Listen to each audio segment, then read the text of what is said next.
Halo semuanya, Assalamualaikum warahmatullahi wabarakatuh. Kembali lagi bersama saya di channel Teteh Simpur Jaya. Video kali ini kita sharing kembali kegiatan saya di warung sembako ya teman-teman. Dan video kali ini saya akan membahas mengenai uang yang lecek-lecek ya, uang yang patah-patah, uang yang robek-robek. Bagaimana cara saya menyikapinya jika menemukan uang tersebut, dan bagaimana caranya supaya kita terhindar dari uang-uang yang rusak itu ya teman-teman.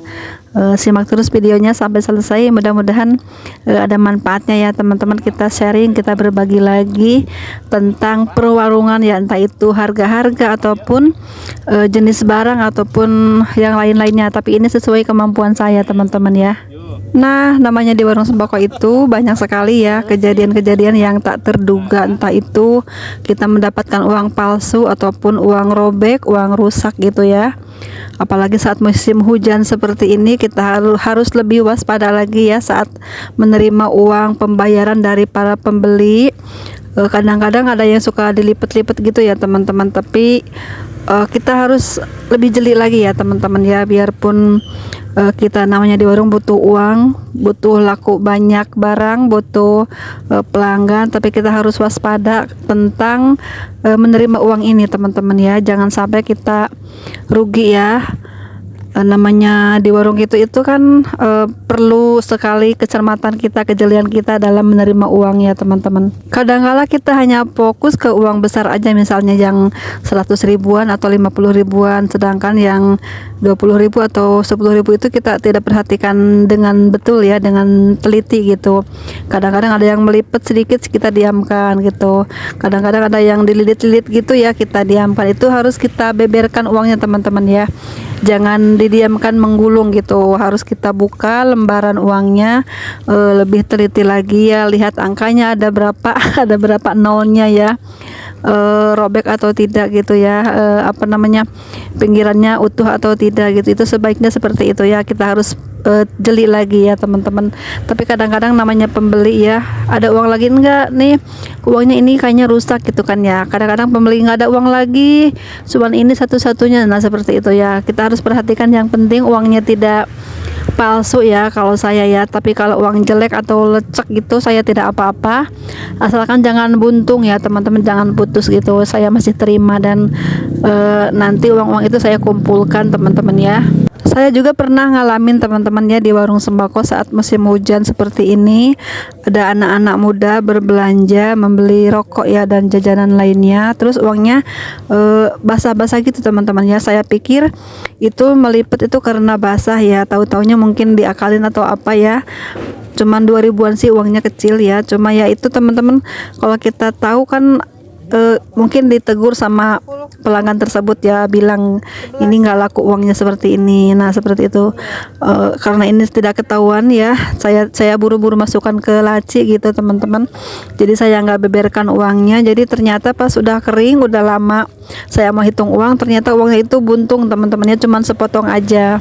Nah saya cari-cari sepotongnya mana ini, mungkin robek atau bagaimana atau nyelip, tapi saya cari itu tidak ada teman-teman. Mungkin tadi itu ya, namanya anak-anak muda segitu usianya itu lagi sedang-sedangnya pengen jajan tapi uangnya terbatas. Nah gitu, lebih waspada ya teman-teman, itu uangnya hanya sepotong aja gitu.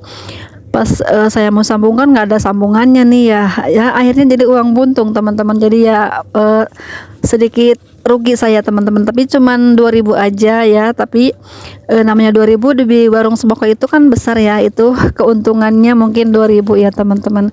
Jadi kita harus lebih waspada, lebih jeli lagi saat menerima uang, apalagi saat uangnya kondisinya basah gitu, harus kita buka ya, dilebarkan gitu teman-teman ya, jangan didiamkan melipet uangnya. Terus pernah juga saya mendapatkan uang yang sedikit rusak teman-teman, itu orang tua yang berbelanja ya. Waktu itu saya bilang ke orangnya, ini saya terima dulu uangnya, nanti saya mau bawa untuk belanja gitu. Nanti misalnya di agen tidak laku, saya mau kembalikan ke ibu ya, saya bilang gitu teman-teman.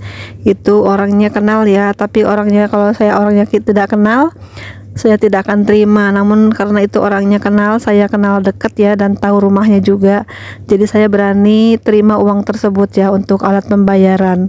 Dan saya pun membuat dulu perjanjian kepada ibu tersebut, jika uangnya tidak laku saya akan kembalikan, dan saya meminta ganti uang yang baru yang layak digunakan untuk bertransaksi ya teman-teman.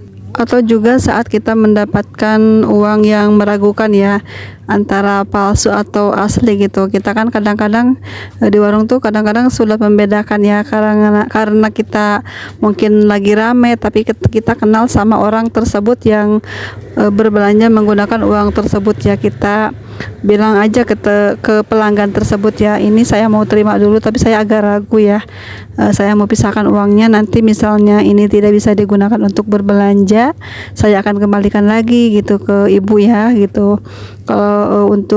Kalau bisa untuk digunakan berbelanja gitu, berarti uang ibu aman, saya bilang seperti itu ya. Dan saya pun hampir sering melakukan itu ya, karena kadang-kadang kan di warung tuh kadang-kadang mendapatkan uang yang agak mencurigakan gitu.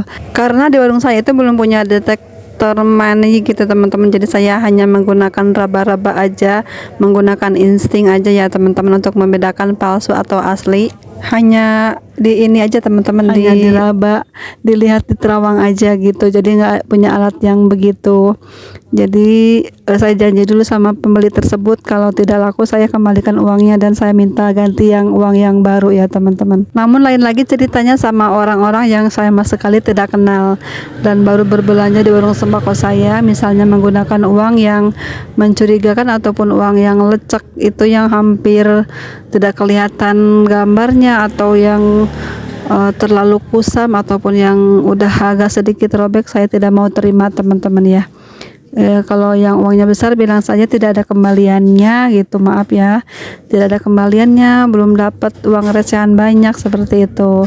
Dan jika ada mendapatkan uang yang jelek ataupun robek gitu ya, saya bilang ke orang tersebut, maaf ya, ini uangnya takutnya nggak bisa digunakan lagi berbelanja gitu ya, ada lagi nggak uang yang lainnya, misalnya seperti itu ya. Kalau tidak ada ya udah nggak apa-apa, nggak jadi beli pun nggak apa-apa ya teman-teman. Jadi daripada kita rugi, mendingan kita menjaga aja gitu.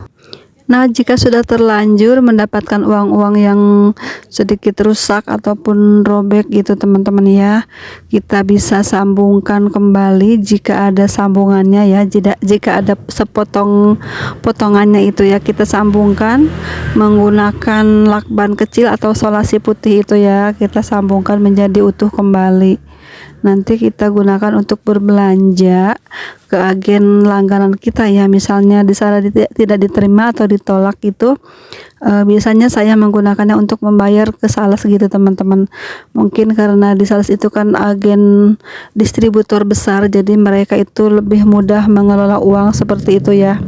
Mungkin bisa ditukarkan ke bank dengan jumlah banyak, dengan nominal yang banyak, jadi mereka itu lebih mudah ya teman-teman memperbaharui uang-uang tersebut ya. Beda lagi dengan warung-warung sembako kita yang ingin kecil seperti ini, misalnya warung seperti saya ini ya, agak kesulitan memang kalau menukarkan uang ke bank dengan uang jelek-jelek seperti itu ya, karena ya kita pun nggak sempet juga ke banknya, dan nggak mungkin ya membawa 20.000 atau 5.000 rupiah dengan satu lembar misalnya ya. Hanya dengan menukarkan uang satu lembar saja kita butuh waktu, yang mendingan jaga warung aja ya teman-teman, daripada ngurusin uang lecek kayak gitu. Nah, seperti itu ya teman-teman cara saya jika menerima uang yang rusak ataupun yang lecek, yang sudah hampir tidak ada tidak bagus lah, pokoknya tidak kaku ya, lemes-lemes gitu kayak tadi itu, seperti uang saya di laci tadi teman-temannya itu. Saya sombong sekali ya mempertontonkan uang jerih payah saya hari ini. Namun itulah ya teman-teman, penghasilan saya sehari-hari seperti itu, 2.000-an, 5.000-an, dan 10.000-an ya teman-teman. Alhamdulillah, itu pun berkah rezeki dari Allah ya, yang harus saya syukuri dan harus saya pergunakan dengan baik teman-teman ya. Itulah ya teman-teman, semoga ada manfaatnya video hiburan ini. Terima kasih sudah menonton, jangan lupa like, komen, juga subscribe-nya ya. Sampai jumpa di video selanjutnya. Assalamualaikum warahmatullahi wabarakatuh.